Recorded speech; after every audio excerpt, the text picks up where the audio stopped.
At 5:30 a.m., my car flipped 3 times, and somehow that still wasn't the worst part.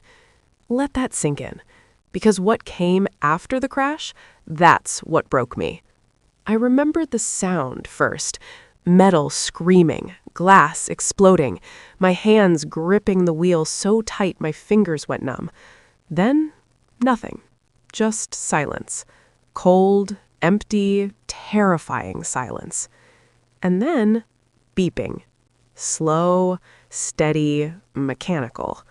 When I opened my eyes, the world was white.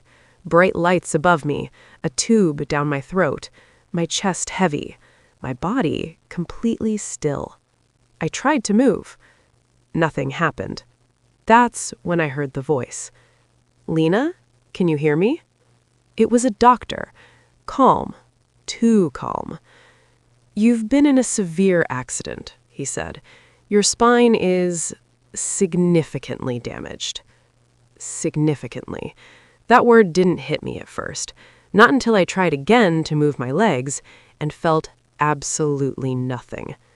That's when panic kicked in. Where are my parents? I wanted to ask, but I couldn't speak. I couldn't even lift my head. All I could do was stare and wait. Hours passed, or maybe it was days. Time didn't make sense anymore. Nurses came in and out, machines beeped, pain came in waves, sharp, dull, unbearable. But no familiar faces, no calls, no messages, nothing. Finally, when they removed the breathing tube, the first thing I whispered was, "My parents, are they here?" The nurse hesitated. That hesitation, it said everything. "I'm sure they've been notified," she said softly. Notified? That didn't make sense, because my parents, Richard and Elaine Carter, don't miss emergencies, especially not mine.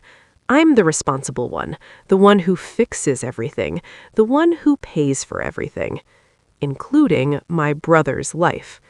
Ethan, 25, dreamer, golden child. 3 days before my accident, I wired $15,000 for his startup launch party in San Diego, a rooftop event, catered, exclusive, everything he wanted. My parents called it his big break. And me? I made it happen. So as I lay there, unable to feel half my body, I told myself there was a simple explanation. They must be on their way. They had to be. Right?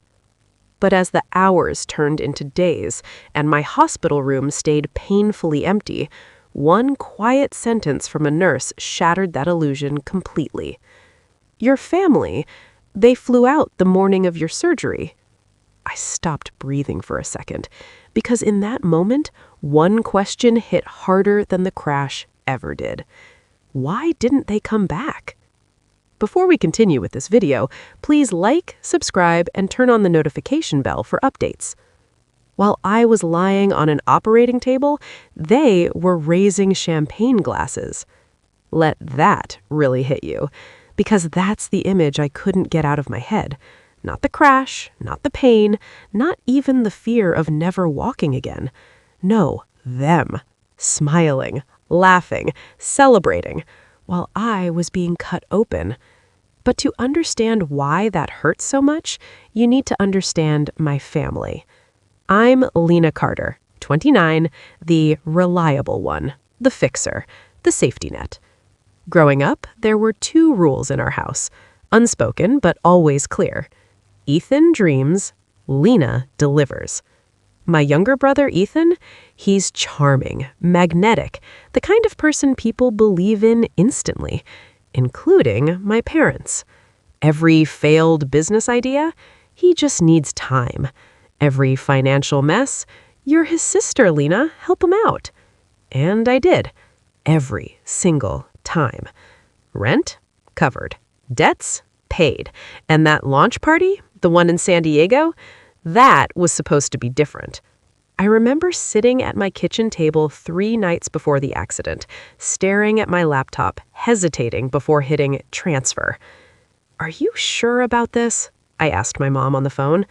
This is his moment, she said immediately. Don't you want to see your brother succeed? That guilt, it works every time. So I sent the money, $15,000. And less than 72 hours later, I was in the ICU, unable to feel half my body, alone. Eventually, one of the nurses brought me a tablet so I could stay connected. Connected, that word felt like a joke, but I opened it anyway. And that's when I saw it. Photos, videos, stories. My family. On a rooftop in San Diego, city lights glowing behind them, music, laughter, glasses clinking. Ethan, front and center. My parents right beside him, smiling like nothing in the world was wrong. I checked the timestamp. My stomach dropped. That photo was the exact same hour I was in surgery. I replayed the video 3 times, hoping I'd see something different, some sign of concern. A phone call? A moment where they stepped away? Nothing. Just celebration. I tried calling my mom. No answer. I called again and again, straight to voicemail. So I left a message, my voice shaking, barely holding together. Mom, I'm in the hospital. I don't know what's happening. Please call me back. Then I waited. 1 hour, 5 hours, a full day. Nothing. No call, no text, no explanation. And just when I thought that silence couldn't get any louder, a nurse walked in, casually adjusting my IV, and said something that made my heart stop. "You've had a visitor, you know." I blinked, confused. "What?" She glanced, surprised. "Yeah, someone's been coming every night." "Every night?" My voice cracked. "Who?" She paused, then said quietly, "Not your family. Every night at 2 a.m., someone chose me." Let me ask you something. If the people who are supposed to love you disappear, and a stranger shows up instead, who really matters? Because that's the question that started keeping me awake at night. I stared at the nurse. My heart was pounding now, not from fear, but from something else. Confusion, curiosity, maybe even hope? "What do you mean someone's been coming?" I asked. She hesitated, like she'd already said too much. "Just a woman," she said carefully. "She comes late, usually around 2 a.m., stays a few minutes, talks to the staff, checks on you." My mind raced. A woman? Who? "I don't know anyone who would do that," I whispered. But the nurse gave me a look that said, "You might be wrong." Later that evening, she came back with a small box. "She left this," she said. Inside was a lavender sachet. Soft, familiar. The scent hit me instantly. Calming, almost nostalgic. Then another item. A book. I froze when I saw the title. It was my favorite novel from years ago. Not popular, not something anyone would randomly pick. Someone knew me. Really knew me. And at the bottom of the box, a folded note. My hands trembled as I opened it. "You're stronger than you know." No name, no explanation, just that. That night, I couldn't sleep, not because of the pain, but because for the first time since I woke up, I wasn't thinking about my family. I was thinking about her. Who shows up like that, quietly, consistently, without needing recognition?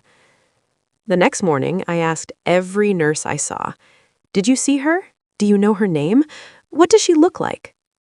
Most of them gave vague answers, but one nurse, Maya, paused. "She asks a lot of questions about your recovery," she said, "more than most people would." That detail stuck with me. This wasn't random. This wasn't casual. This was intentional. And suddenly, I needed to know the truth. Is there security footage? I asked.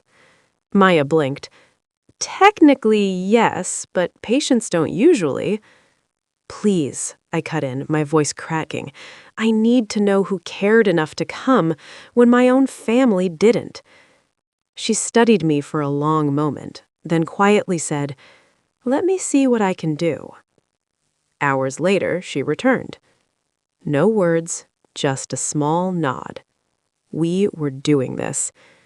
My heart was racing as she pulled up the footage. Black and white screen. Empty hallway. Timestamp 1:58 a.m. Then, a figure appeared. Hood up, face hidden, moving slowly toward my room.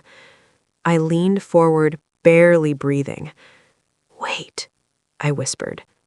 The figure stepped inside, paused, then reached up and pulled the hood down.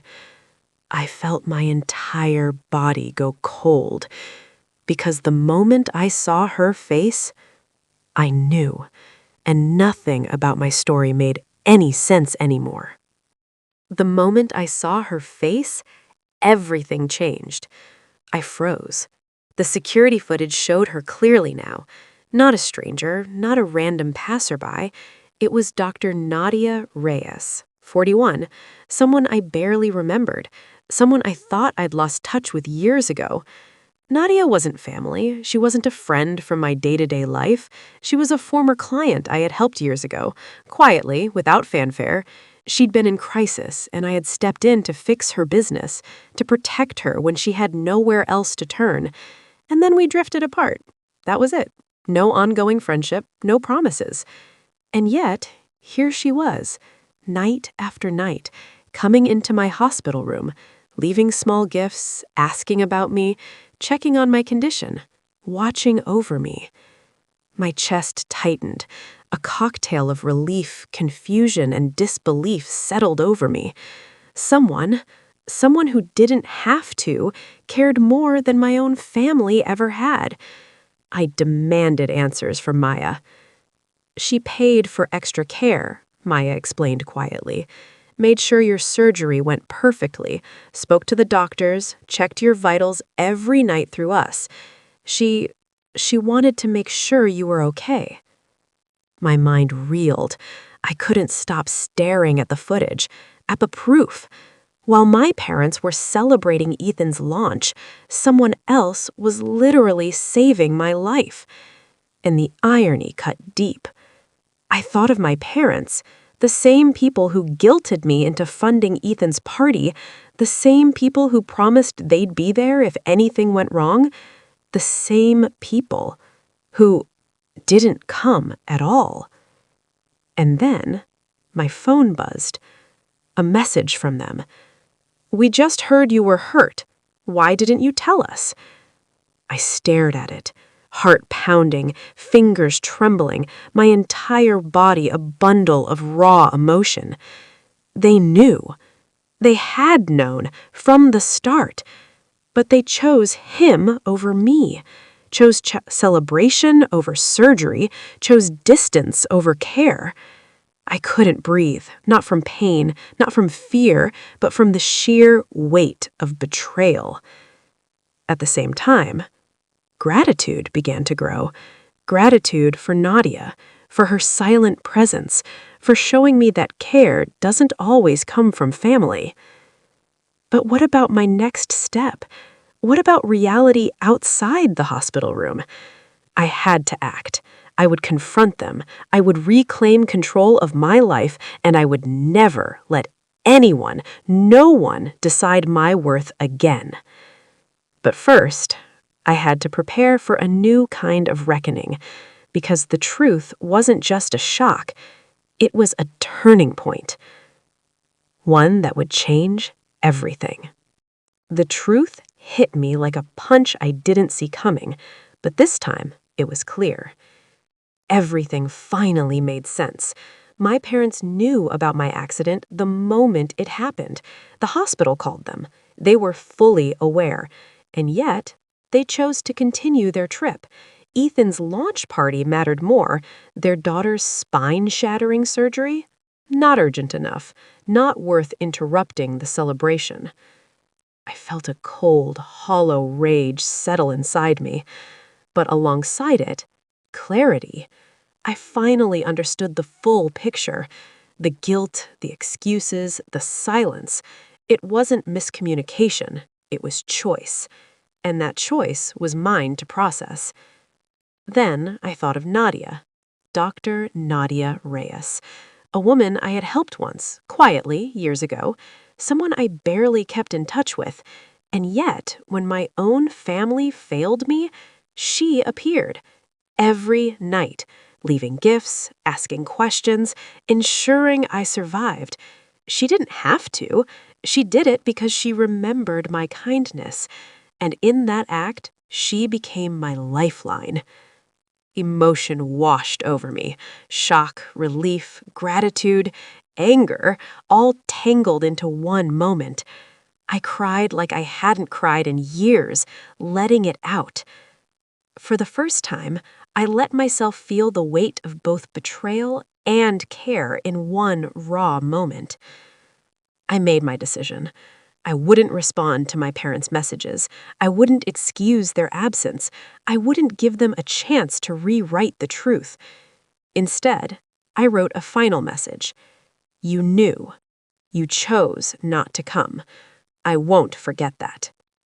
Then I turned my attention to myself, my recovery, my independence, my life. The weeks that followed were grueling. Physical therapy, emotional therapy. Each step, each pain-filled movement was a reminder that survival is not just about living, it's about claiming your own life, your own worth, and your own choices. Legally, I started reviewing the hospital expenses and insurance claims my family had tried to dismiss. Socially, I redefined boundaries, cutting off financial and emotional dependence. Personally, I found strength I didn't know existed. And Nadia? She stayed a quiet presence in my life, supportive without asking for recognition.